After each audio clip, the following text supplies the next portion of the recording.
My name is Amanda, a 33-year-old remote worker currently living at my parents' home, where I manage my daily responsibilities. I'm single at the moment, and my family includes my parents and my brother, who married last year. I had always thought that my brother and his wife, Linda, were enjoying marital bliss, but recently, Linda has been visiting us more often. Since this house is her in-laws, I wondered if she might feel awkward on her initial visits. However, she seemed quite at ease and didn't display any signs of nervousness, unlike me, who is often overwhelmed by her beauty and confident presence. Linda has a way of making me feel like a sister to her, engaging in open and frank conversations. One day, she casually asked me why I didn't have a boyfriend, questioning if I felt uncomfortable around men. I explained that my remote job doesn't allow many opportunities for social interactions, making it tough to meet new people or attend social gatherings. Linda listened intently and sympathized with the challenge of finding opportunities. She kindly offered to help, suggesting tips on makeup and fashion to boost my confidence. Linda's nurturing approach makes me feel genuinely cared for, almost as if she were my actual sister.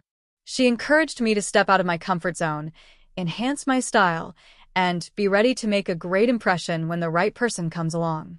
I'm truly thankful for her support and the proactive advice she offers. At home, I often wear a bandana to keep my hair out of my face while working, a simple yet practical choice for concentration. Linda's words made me think about the basics of personal appeal and the small changes I could make to enhance my presence, even in my remote work setting. Since I mostly stay at home, I rarely wear makeup, focusing instead on keeping my skin moisturized.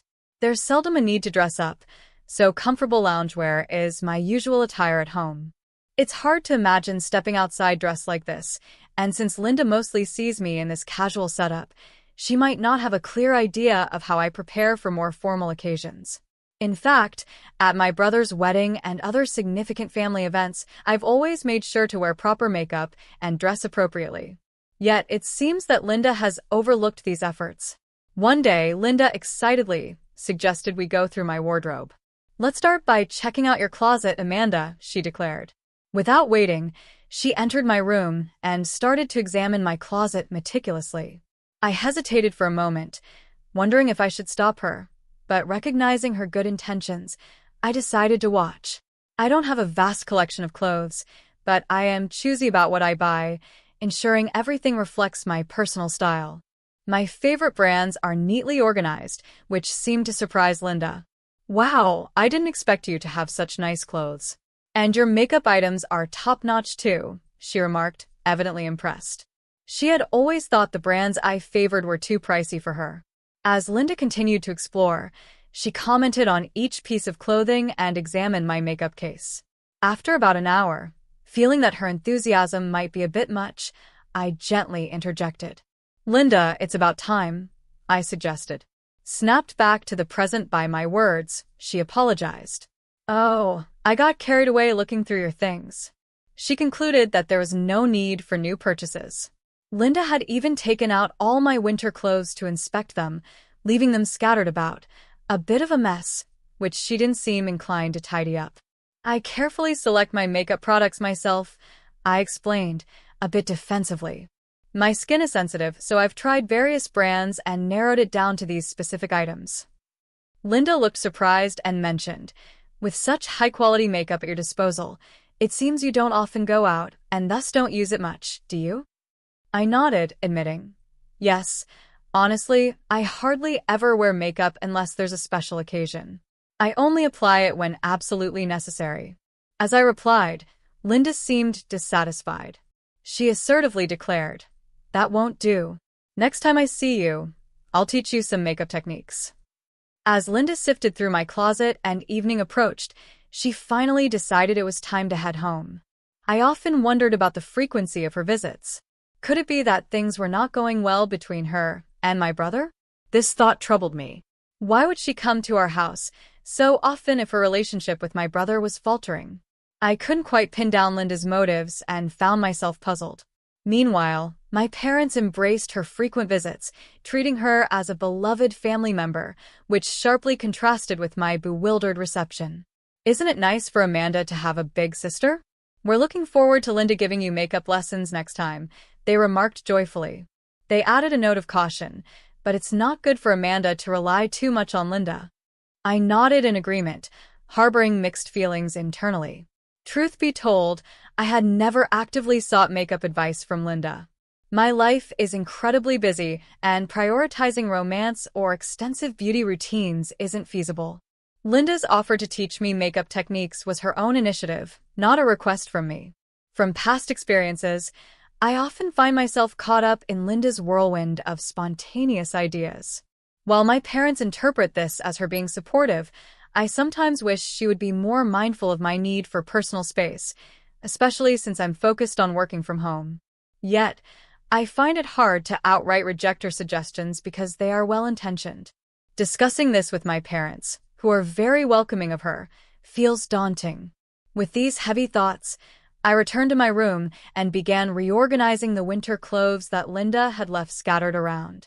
As I folded and stored each item, a sudden concern struck me. My favorite sweater was missing. Wait, where's my favorite sweater? I muttered to myself, a sense of annoyance creeping in. I had no recollection of ever discarding that sweater, and its absence now felt strangely significant amidst the day's chaotic reflections. Whenever I update my wardrobe by purchasing new clothes, I make it a point to responsibly part with the ones I no longer need. This way, I maintain a clear inventory of my closet contents. I distinctly remembered not having disposed of my favorite winter garment, a piece I had bought just last year and which still looked almost new. I had diligently stored it, knowing exactly where each item belonged. The last time my closet had been accessed was earlier today, when Linda was rummaging through my room during her visit.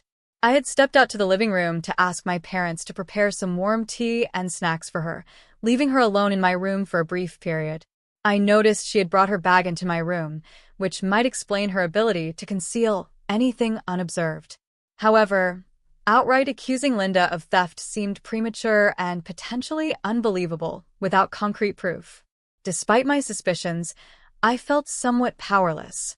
But determined not to be victimized again, I resolved to take preventive measures.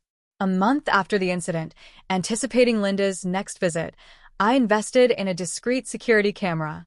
True to form, Linda dropped by and enthusiastically announced she was conducting a makeup class.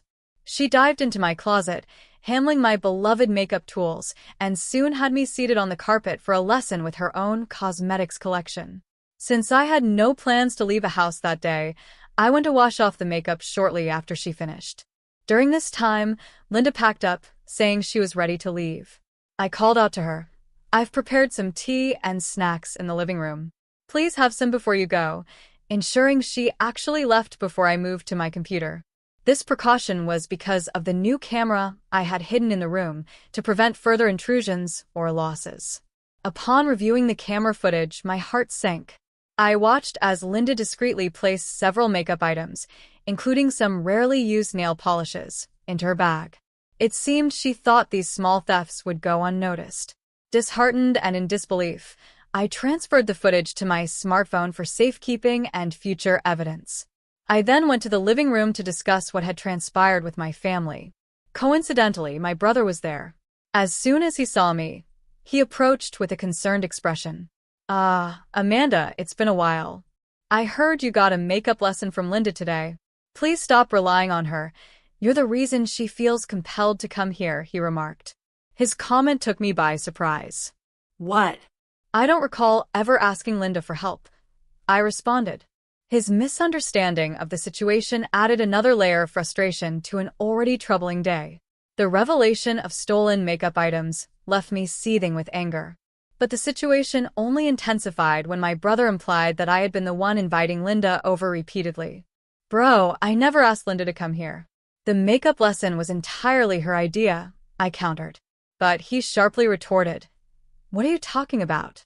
Linda has been trying hard to help you get yourself together because you're a mess." Me? A mess? I was baffled and stood there in disbelief. Then, with a dismissive snort, my brother added, "I heard from our parents that all you do is play on your computer at home every day. Linda is worried about you. She told me your closet is full of expensive clothes, and you have plenty of good makeup. Where do you get so much money? You must be siphoning off our parents. We can't let you handle things anymore. That's why we're taking over the household. This accusation struck me like a bolt of lightning. My brother had concluded that I was a shut-in at NET, not in education, employment, or training, based solely on my at-home computer use. But that wasn't the truth at all.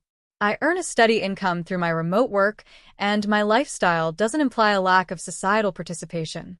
I had always believed my parents understood and supported my situation.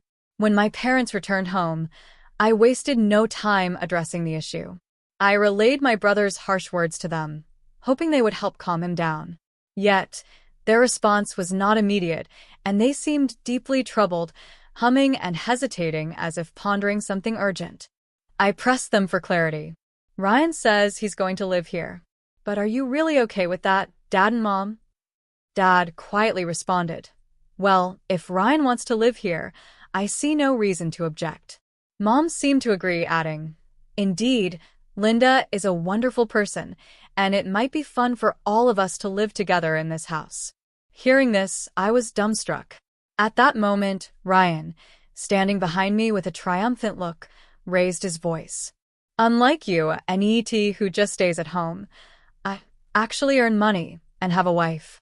Nobody needs someone like you here. I immediately retorted, I am not an ET. I work from home. But Ryan continued dismissively, oh, work from home? That's what pathetic people who have dropped out of society do. It's not much different from being an ET. His words cut deep, and I was pained by the growing rift within our family. His misunderstanding of remote work was evident. Nowadays, many companies endorse remote work, and plenty of people are gainfully employed and earning a living from it. The misperceptions and unfounded accusations made the familial tension even more difficult to bear. Though I am not employed by a traditional company, this doesn't lessen my worth. Yet, facing disdain from my brother, who dismissively labeled me a NET, was distressing. All right, the NET who works from home, pack your stuff and leave, he commanded. At this moment, both our parents alternated their glances between Ryan and me, uttering phrases like, what to do, and expressing their hesitance to intervene. It was a truly disheartening scene. It seemed everyone was charmed by Linda's amiable nature, and perhaps she and Ryan had discussed how delightful it would be to have more space for themselves, especially if they planned on having children. In comparison, as a single person, I was seen as less likely to provide grandchildren, which might have weighed on my parents' decision-making. Although I was unsure of my parents' true sentiments, the atmosphere made it painfully clear there was no longer a place for me in this house. Yet, I maintained my composure, and no tears were shed. Understanding my precarious position, I declared, understood. I'll take the furniture and appliances with me. This surprised Ryan and Linda. How did a NED like you afford furniture and appliances? Ryan asked incredulously. Check with Dad and Mom, I asserted. Everything we acquired after you moved out was paid for by me. After the confrontation, I withdrew to pack my belongings and contacted some acquaintances for help. Once I left the room, Ryan turned to our parents in disbelief, questioning how I had managed to acquire all that furniture and appliances. Unaware of the full context, our parents responded with a smile. If Amanda is a NED, and since you are earning more, Ryan, we can buy new furniture and appliances if hers are gone, right? They said nonchalantly. They even mentioned wanting a new massage chair, something I had previously deemed an unnecessary expense. Our parents had always been optimists, seemingly unfazed because Ryan, who had a steady job, could easily replace what I was taking with me. In fact, despite the family's perception of me, I had been handling the property taxes on our house for quite some time, a fact not disclosed to Ryan. Our parents tended not to share their financial struggles openly. As I watched Ryan repeatedly bring up financial concerns, our parents merely laughed it off. We're at ease because you are here, Ryan, they reassured him. I observed this exchange from the stairs while making calls to finalize my moving arrangements. The next day, I was set to relocate to an apartment I had previously secured.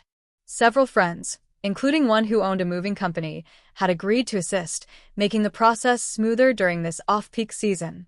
As the movers and I ensured all my belongings were packed, Ryan and Linda watched, clearly stunned by the unfolding events. I instructed the movers to conduct a final check of the house, ensuring nothing was left behind. The day was busy yet methodical, and by its end, I was ready to start afresh in a new space, leaving behind the misunderstandings and hurt of my old home. After confirming everything was loaded, the moving truck pulled away, destined for my new home. My friend, who had come to help, asked, "Amanda, shall we head to your new place? I'm sorry for suddenly asking you to help with the move." "Don't mention it," I reassured him. "When you said you wanted to set up a new writing environment, I promised to help. It's no trouble at all." Up until then, Linda had been silent, overwhelmed by the unfolding events. Suddenly, she addressed me. "You're actually a novelist? And this gentleman is your editor?" she asked in disbelief. I nodded, confirming her guess. "I've been planning to move out of my parents' house for a while now to foster a better environment for my writing. It was difficult with someone frequently entering my room without permission, taking my clothes and makeup. I needed to move sooner, but I was stuck because I was handling the property taxes for this house. That's when Ryan and you decided to move in," I continued, addressing her directly. "I'm grateful you're here to look after our parents, who have a penchant for gambling. I don't plan to tell you all where my new place is. I can't bear the thought of my thieving sister-in-law dropping by. Oh, and since this house is in my name, I plan to sell it." As I spoke, I pulled out my smartphone and showed them a video of Linda stealthily stealing my cosmetics and placing them in her bag. Linda's face drained of color as she watched herself on the screen. My brother and parents, previously unaware of her actions, now looked at her with cold, judging eyes. "It's not what it looks like," Ryan stammered. "Amanda was a NEET, and it seemed so wrong that she would have expensive cosmetics and clothes. I thought I was doing her a favor by taking them." Despite his excuses, the fact remained clear. Linda had stolen from me. And now, everyone knew she was a thief. I shrugged. Well, this is a good moment to cut ties with everyone. I then got into the car driven by my editor. Just before we left the driveway, I could see Ryan and Linda arguing with our parents. If they started fighting in front of the house, the neighbors would surely notice. To ensure I wouldn't be dragged back into their drama, I blocked all their numbers on my smartphone. During a book signing event, a thin and worn-looking Linda appeared, still wearing the clothes and nail polish she had taken from me. "I'm sorry. I need help," she pleaded. I replied firmly, "I'm sorry, but I don't know someone like you." Without taking back the items, I walked away. According to what I heard from acquaintances, after the house was sold, my parents, brother, and Linda continued living together. However, my parents resumed their extravagant spending, which led to financial strain. Ryan's income alone couldn't support them. I learned that they became demanding and started taking out their frustrations on Linda and Ryan.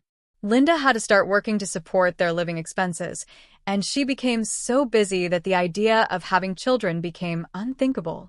Since I was no longer involved, I occasionally heard about their challenges, while I focused on my writing, peacefully settled in my new home.